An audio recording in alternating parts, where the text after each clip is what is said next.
Assalamualaikum warahmatullahi wabarakatuh. Perkenalkan, nama saya Riki Nurpoji, kelas 06 SMGE 003, ruangan 614. Saya akan mempresentasikan tentang analisis kemampuan proses.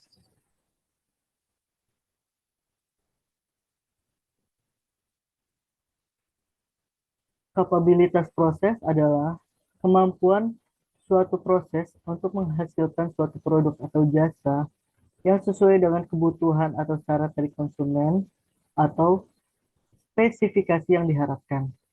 Jadi, analisis kapabilitas proses merupakan suatu tahapan yang harus dilakukan ketika melakukan pengendalian kualitas proses.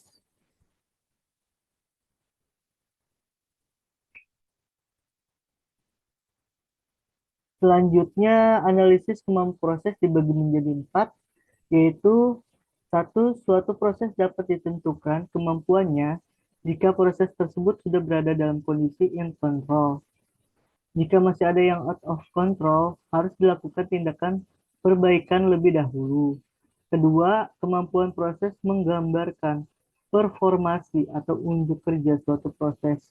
Ketiga, kemampuan proses merupakan suatu ukuran keseragaman proses yang membuat variasi suatu karakteristik kualitas produk kecil. Dan yang keempat, analisa kemampuan proses menggambarkan prosedur untuk mengestimasi kemampuan proses.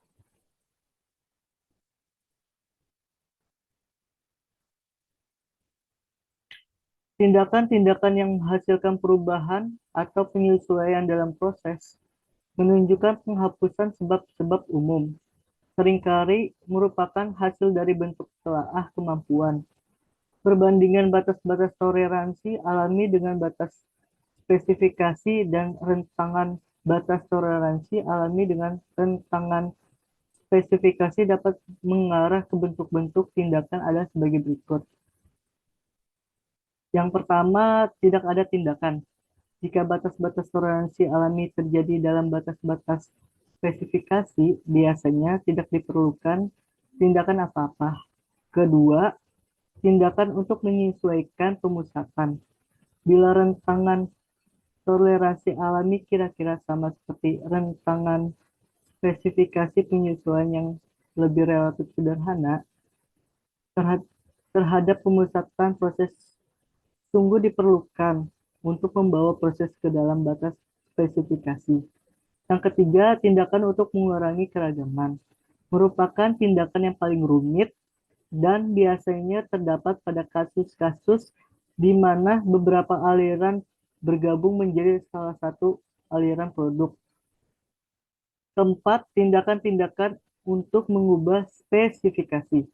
Hal ini merupakan putusan rancangan, tetapi yang seharusnya tidak diabaikan oleh pengendali mutu. Dan yang kelima, penghentian kerugian. Bila semuanya gagal, maka proses harus dihentikan.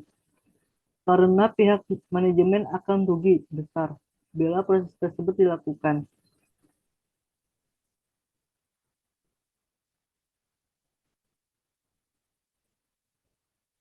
Penentuan kapabilitas proses dilakukan setelah proses telah berada dalam batas kendali. Sebuah proses dikatakan berada dalam batas kendali jika variasi yang terjadi pada sistem disebabkan oleh variasi penyebab umum. Analisa kapabilitas proses begitu penting karena hal ini yang mengizinkan untuk seberapa baik suatu proses dapat membuat produk yang diterima.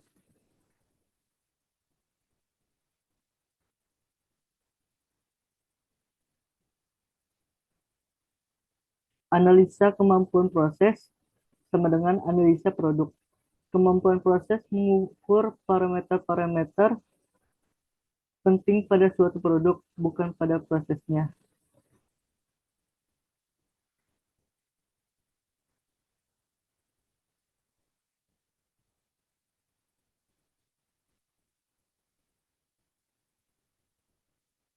Syarat-syarat pelaksanaan analisis proses kapabilitas menjadi 3, yaitu satu, jika kita sudah mengetahui bagaimana kinerja proses kita, Tentunya kita ingin membandingkan dengan spesifikasi yang ditentukan pelanggan.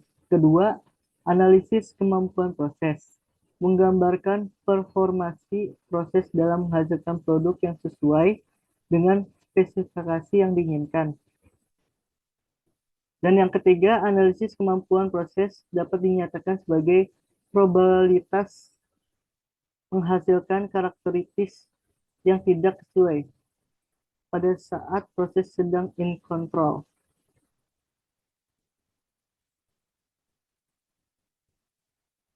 Variabilitas adalah ukuran keseragaman output. Dalam hal ini terdapat dua cara berpikir tentang variabilitas. Yang pertama, variabilitas natural pada waktu tertentu. Kedua, variabilitas dari waktu ke waktu.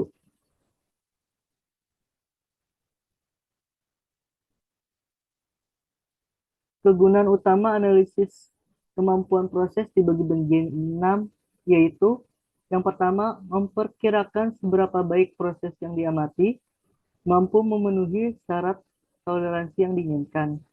Kedua, membantu produk developer atau desainer di dalam memilih atau memodifikasi sebuah proses. Yang ketiga, membantu menetapkan suatu interval antar sampel untuk keperluan memonitor proses. Keempat, menentukan syarat-syarat kinerja untuk peralatan baru. Dan yang kelima, memilih vendor. Serta yang keenam, merencanakan urutan proses produksi di mana di dalamnya terdapat efek interaktif dari proses terhadap toleransi dan mengurangi variabilitas proses manufacturing. Manfaat dilakukannya analisis kemampuan proses dibagi menjadi 4, yaitu dapat menciptakan uniformitas output. Kedua, dapat digunakan untuk mempertahankan dan meningkatkan tingkat pencapaian kualitas. Dan yang ketiga, dapat sebagai sarana atau memfasilitasi perancangan produk maupun proses. Dan yang keempat, sebagai alat pemilihan dan pengendalian supplier atau vendor.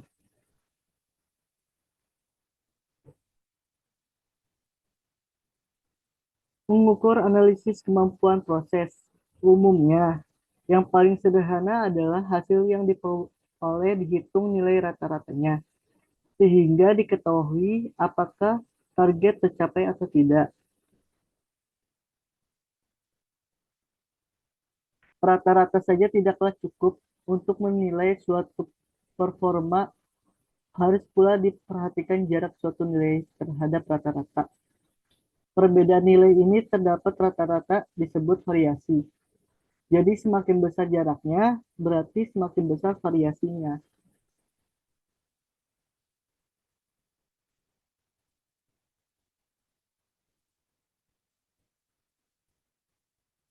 Karena itu, jika ingin memahami suatu performa tidaklah cukup hanya dengan nilai rata-rata saja.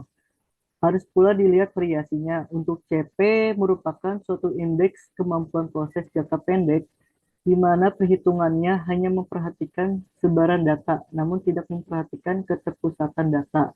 Untuk CPK merupakan suatu indeks kemampuan proses jangka pendek, di mana perhitungannya memperhatikan sebaran dan keterpusatan data.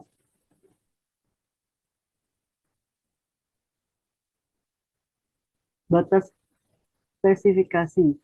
Batas spesifikasi menjadi dua, yaitu yang pertama batas toleransi, merupakan suatu nilai yang ditetapkan menjadi batas-batas kesesuaian suatu unit hasil operasi manufaktur ataupun jasa pelayanan. Yang kedua, batas spesifikasi digunakan untuk memenuhi kebutuhan konsumen yang kemudian ditetapkan oleh perancang produk dan proses untuk menjamin kecukupan fungsi suatu produk.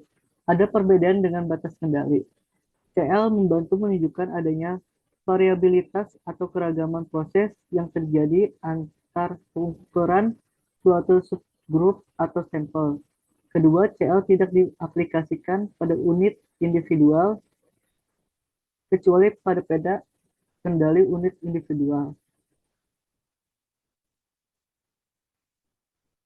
Teknik utama yang digunakan analis kemampuan yaitu histogram atau probability plot. Alternatif lain histogram adalah diagram dahan daun. Minimal ada 100 observasi yang tersedia untuk menyatakan bahwa estimasi kemampuan proses konsisten dan reliable.